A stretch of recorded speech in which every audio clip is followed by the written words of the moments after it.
In today's video, the most important problems related to Karl Pearson correlation quotient are given solutions. See here, when the mean is not a whole number, when it is a fraction, we are going to use the assumed mean. So we are going to use the second formula here.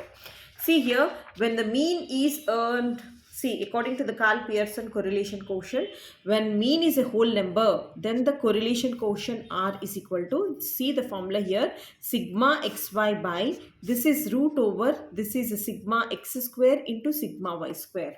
See here, when the mean is a whole number, when the mean is a whole number. When the mean is a fraction, see here the extension part of this is, the second formula for this is gamma is equal to, this is a sigma xy, same as it is. Extension part here is a sigma x into sigma y by n divided by, this is root over, see here already there is a sigma x square minus, this is a sigma x whole square by n. And see here already there is a sigma y square minus, this is a sigma y whole square by n. So here there are two formulae here when the mean is a whole number and mean is a fraction. When we got a mean as a fraction or which is not a whole number, then we have to use this formula as the correlation quotient R, and when the mean is a whole number we have to use this formula. There are two formulae here, and here the second formula we have to use here. See, Karl Pearson correlation quotient. Find the correlation quotient between x and y from the given data. Here the x series are given and y series are given. First of all, we have to add up the series here. See here from 1 to 10 are the x series. And next one y, and 1 to, see here, this is 10, 12, 16, 28, 25, 36, 41, 49, 40, 50. So here y series are taken and we have to make an addition out of this. So first of all we have to find out the mean here. Mean x bar is equal to sigma x by n. How many observations are there? 10 observations are there. That is 55 by 10, which is equal to 5.5. When you observe here, the mean is not a whole number. It is a fraction here. And here y bar is also 307 by 10, which is equal to 30.7. So we have to assume certain mean. So we have to take the nearest value out of this. This is 5.5. So I am taking the mean as 6. Assumed mean I am considering as 6. And now capital X is equal to x minus x bar. So here x bar, the mean value here is 6. I am taking from each and every element I am taking 6 here. That is 1 minus 6 is minus 5, 2 minus 6 is minus 4, 3 minus 6 is minus 3, 4 minus 6 is 2, and likewise we have to fill this column and we have to make an addition out of this. And the next one, y bar is equal to 30.7. So we have to take the nearest one, that is I have taken y bar as 30. And now I have to take each and every element from this. So we have to subtract 30. That is 10 minus 30 is minus 20, 12 minus 30 is minus 18, 60 minus 30 is minus 14, 28 minus 30 is minus 2, and 25 minus 30 is 5, and like that you have to fill this column and we have to make an addition out of this.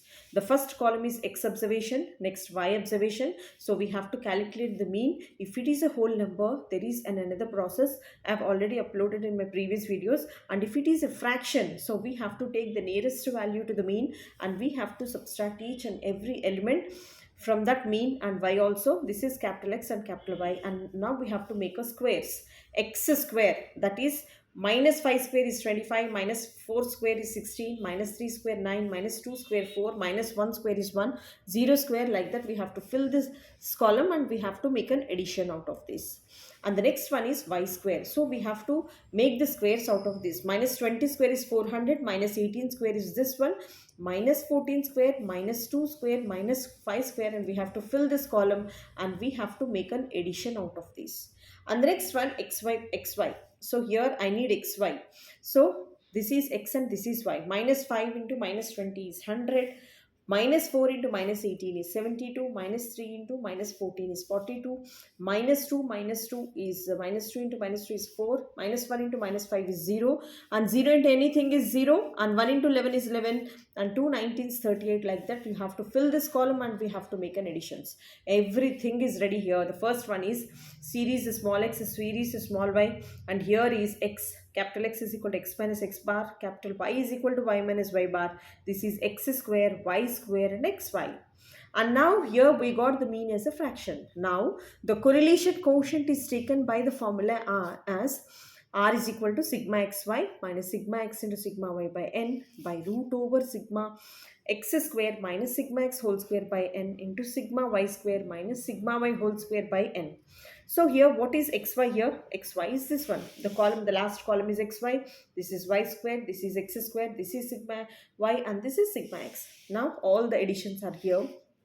Sigma xy is nothing but 382 minus what is sigma x? Sigma x is minus 5 and sigma y is 7 by how many observations are there? 10 observations are there, divided by root over x square.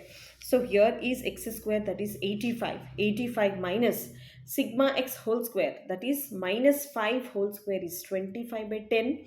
Number of observations here are 10 and sigma y square. So here sigma y square here. So this is sigma y square, that is 1967 minus sigma y whole square, that is 49 by 10. So here, so if you use your calci, the formula is also very clear. So here the columns are also very clear. This is small x, small y.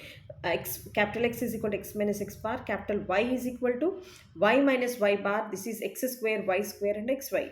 So all the columns are ready, additions are ready. And here is the formula. If you can use this, if you substitute all the values from the table and you can use your calci, then 0.9581 is the answer. So this is the previous question. Please don't miss it. Copy down the question. Please slowly write each and everything here. The first of all, we have to make an addition out of these two. After making an addition, you have to calculate the mean. If it is a fraction, you have to take the assumed mean. So the nearest value to this is 6 and this is 30. And we have to subtract 6 from x column and 30 from the y column. And we have to make x square, y square and xy. And after addition, so we have to substitute in this formula. And the final answer here is 0.9581. Is it not very clear? The next question here is calculate the correlation quotient for the following data. So here is the formula here. So these are all x series and these are all the y series. So this is the addition part. First of all, we have to find out whether the mean is a whole number or a fraction. See here, these are all the x series. After calculating, this is 628 and these are all the y series. After copying down, this is 1684 here. So this is an x bar. The mean value here is 52.33. The here it is 52.33 and this is 140.33. So the nearest value here is 52. So I have taken 52 from each and every x column. Capital X is equal to x minus x bar, that is 52. 56 minus 52 is 4. 42 minus 52 is minus 10. 72 minus 52 is 20. 36 minus 52 is minus 16. 63 minus 52 is 11. 47 minus 52 is minus 5 and like that you have to fill this column and we have to make an addition out of this. And the next one is y. So here we got the mean value as 140.33. So here the nearest mean here is 140. So I have taken 140 in this 52. So here 147 minus 140 is a 7, 125 minus 140 is minus 15, 160 minus 140 is 20, 118 minus 140 is minus 22, 149 minus 140 is 9. Like that we have to fill this column and we have to make an addition out of these. And the next one is, this is capital X. So we have to make a square here. So this is 4 square 16 minus 10 square 100. 20 square, this is minus 16 square, this is 11 square, minus 5 square, 3 square, minus 3 square, 14 square, 10 square, 16 square, 8 square. And we have to make an addition. So this will be sigma x square. And here is y. So we have to make a square. That is y square is nothing but 7 square, minus 15 square, 20 square, minus 22 square, 9 square, 12 square, 10 square. Like that we have to fill this column and we have to make an addition. This will be sigma y square. And the next one is xy column. So these two are x and y. This is 4 7s are 28. Minus 10 into minus 15 is 150. 20 into 20 400. Minus 16 into 22 is 352. 11 9s are 99. Like that you have to fill this column and we have to make an addition. See, is it not very clear? This is x. series. This is y series. This is after making a mean value here, after taking 52 from each and every column of x, so we got capital X here, and after taking 140, so we got capital Y here. So this is x square y square xy. So as this is a fraction, we have to use the second formula here. This is also very easy to remember. First one is the multiplication, sigma xy minus sigma x into sigma y by n by root over sigma x square minus sigma x whole square by n into sigma y square minus sigma y whole square by n. What is sigma xy here? 1766. So here this is 1766 minus what is sigma x? Sigma x is 4 and sigma y is also 4 by that total 12 observations here, n is equal to 12. And what is sigma x square? That is 1552 here, 1552 here minus, so here sigma x whole square. What is sigma x here? Sigma x is nothing but 4 square, that is 16 by 12 n. And next one is sigma y square is 2502, that is 2502, 2502 minus sigma y square. Sigma y is also, that is 4 square, 16 by 12. So after substituting in the formula, you have to use your calci, and the correlation coefficient is 0.896, so it is around 0.9. So here this is the procedure, and here when to use the first formula, when to use the second formula. Hope you got an idea. When we got a fraction, we have to use the second formula. When you got a whole number, we have to use the first formula. Here are the x and y series. So here after finding the mean, we have to assume certain mean here. So this is 52 is the assumed mean here, and the mean for y series is 140, and this is capital X, capital Y, and it is so simple. We have to make x square, y square, xy, and we have to put it in this formula, and we have to calculate, so that we'll be getting the answer as 0.896. Thank you so much for watching. If you really like, please spend some time to go spread the knowledge, pass it on to your friends, copy down the question and do by your own, and definitely you'll get the answer. If you get any doubt, just watch this video for one more time. Thank you so much for watching and staying till the end.